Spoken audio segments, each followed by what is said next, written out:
Hi and welcome to another Coded Guitar special on cigar box guitar playing. So here we have a 3-string cigar box guitar, and this lesson we're going to be looking at basic slide playing, so basic slide technique.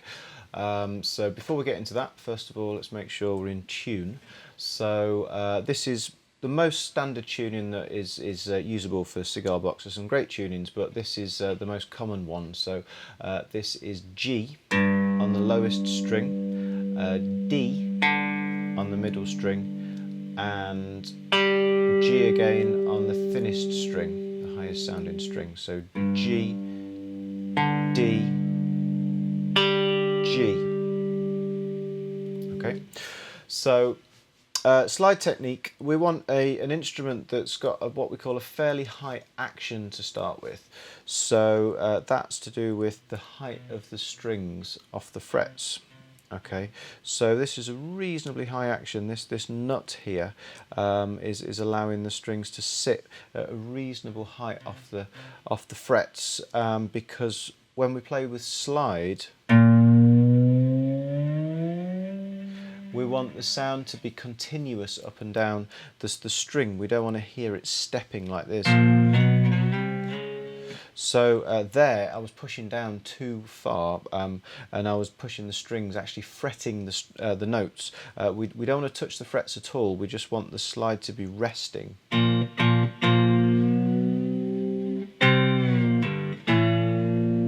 just want the slide to be resting on the strings, so it's gliding up and down.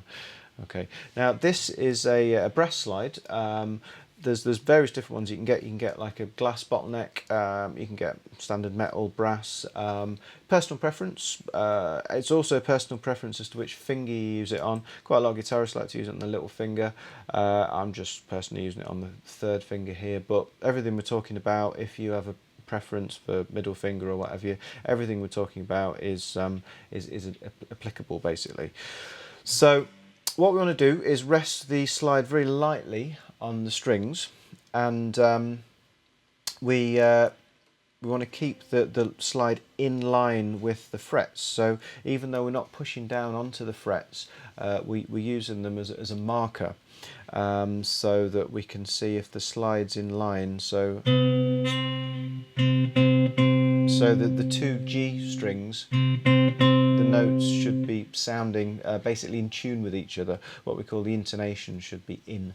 And also we want to be resting the slide directly over the top of the fret.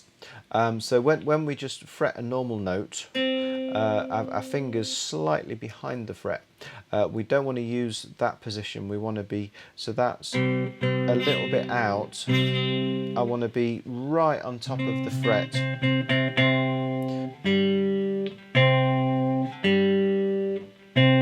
So my notes that I'm playing with the slide are in tune basically. So just right in the middle of the slide, right on top of the fret.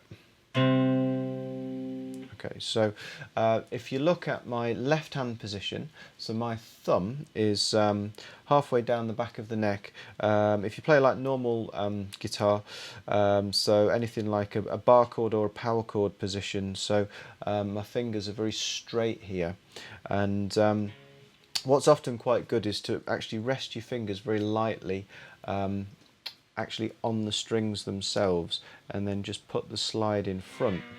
And so that just sort of controls the sound here. It's an interesting effect that, but we've got some the sound of some notes on the other side of the slide, whereas if I do that, then I've completely muted, so my fingers on this side of the slide have muted, and so all we're going to hear is the sound of the notes ringing on this side, which is what we want, and it will just give all of the notes a slightly stronger sound. Okay, so very flat fingers, obviously the slide's flat, fingers in line, touching the strings, and then thumb just behind like that. So that's your basic left hand position. Another lesson on another video on like finger picking, so I'm not talking about this in this particular one, so check that out on our channel. And what we can do is we can play. So we're in what we call the key of G. It seems to make sense because we've got two Gs. We're going to play music, and G is going to be our strongest sounding note. So we call that the key of G. And so what we can do is we can play a scale. Now for blues, rock, pop, anything with a guitar in it, the minor pentatonic is by far the most commonly used scale, possibly with the exception of classical music. So it's got 5 notes in it. And there's another G again. So it's got a pentatonic, just means 5 notes, and minor means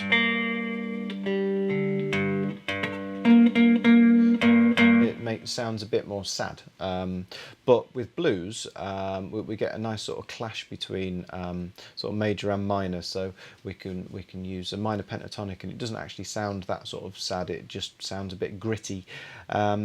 So the notes that we're going to play are open G on the bass string to start with, and then we're going to be right on top of fret 3 on that low G string, and then fret 5,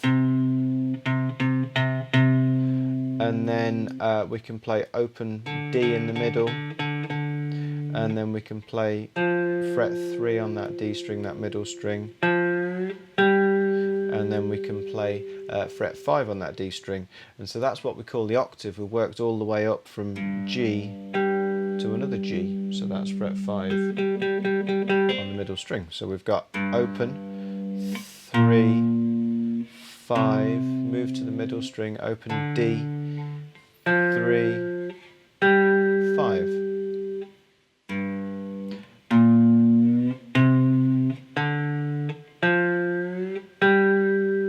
Okay, now we can extend that across the fretboard.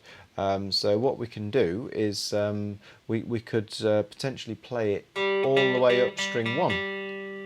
So we can play, if this is low G and this is high G, I can play fret 3 down here as well. And then I can go up to fret 5 here.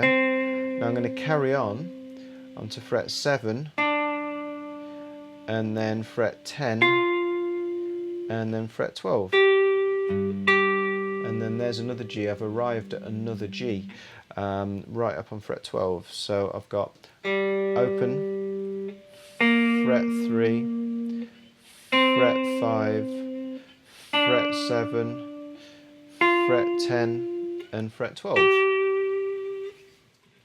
I could even, so if I can do that on the bottom string, the highest string, sorry, I can do it on the lowest sounding string.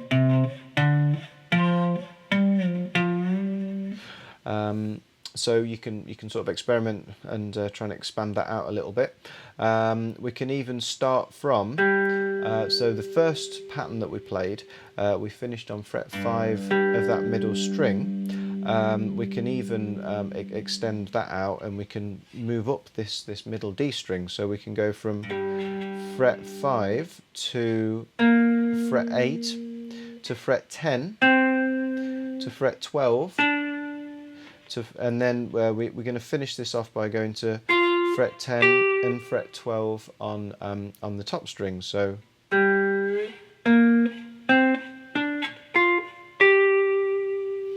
okay, so there's just lots of different places where you can basically play the same 5 notes. That's an important thing. You might actually find it easier to play on string 1 to start with, because you can see it kind of going in a linear way up and down one string.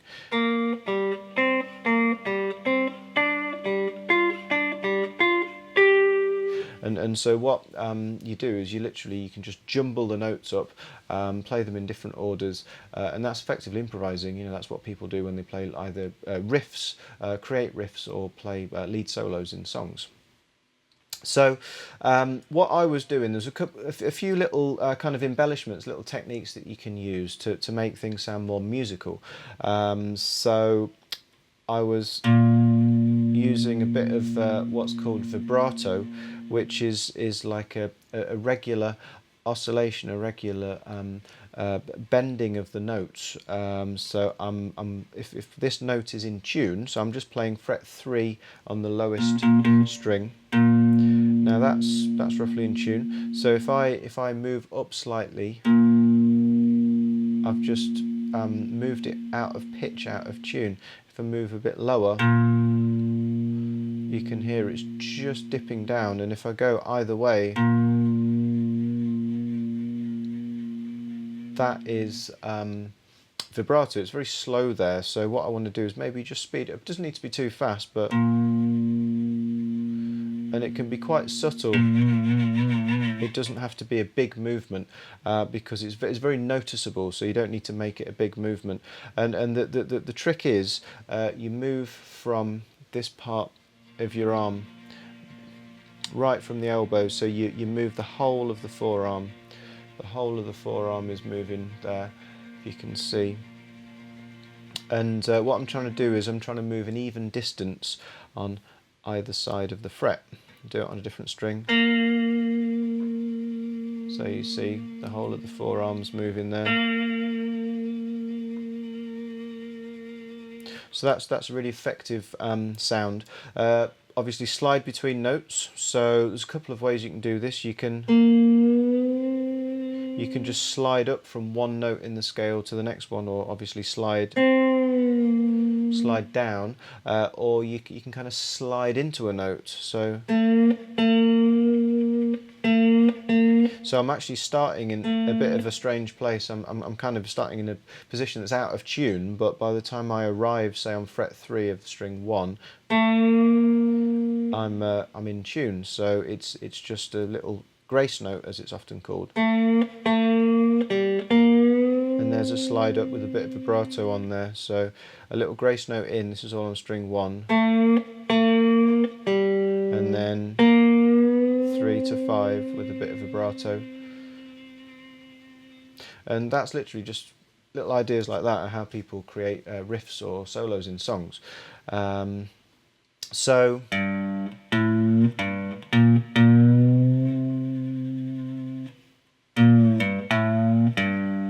another thing we can do is we can sometimes like pull off, like flick the slide off the string, so we pull off to the open string. And so that is again, it's an elbow movement. My elbow is flicking my hand down, so my fingers are staying completely straight, but my elbow is flicking off. I can do that with one string. Do it with several strings. So all of this in combination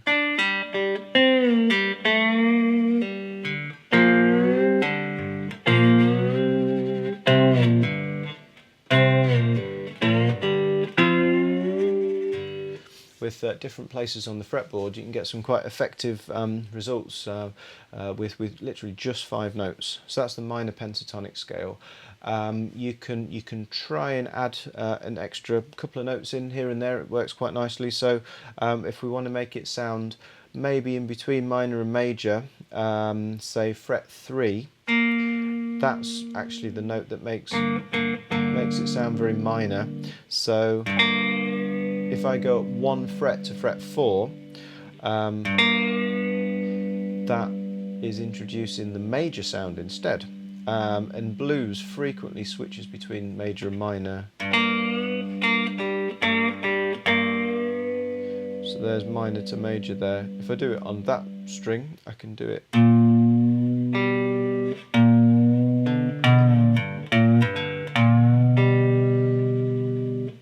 So you see, sometimes I'm just trying to play one string at a time, so I'm sometimes angling the slide there, so I don't always want to cover all of them.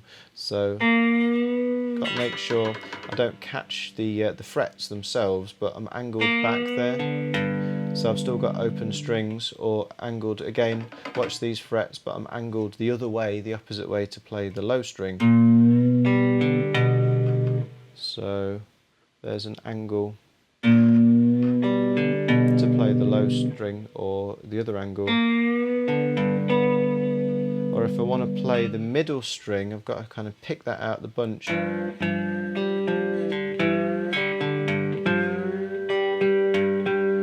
Or I could play 2 strings.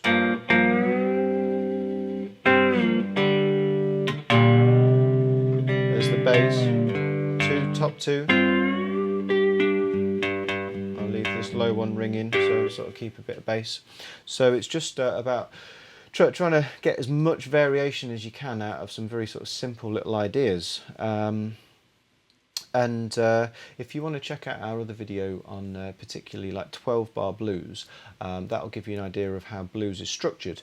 And so all of this is quite sort of vague and floaty. Sometimes we want to play with a bit more of a sort of driving rhythm. And so if we know exactly how to structure the blues, like exactly how to stay on one chord like G for example, and then when to switch to another chord, C, say fret 5, and then maybe the third chord, D, fret 7.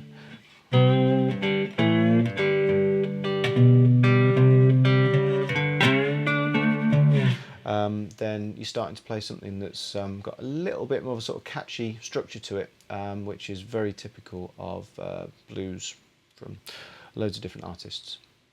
So have a play around with that. I hope you found that useful, and we'll see you here again soon on Coda Guitar.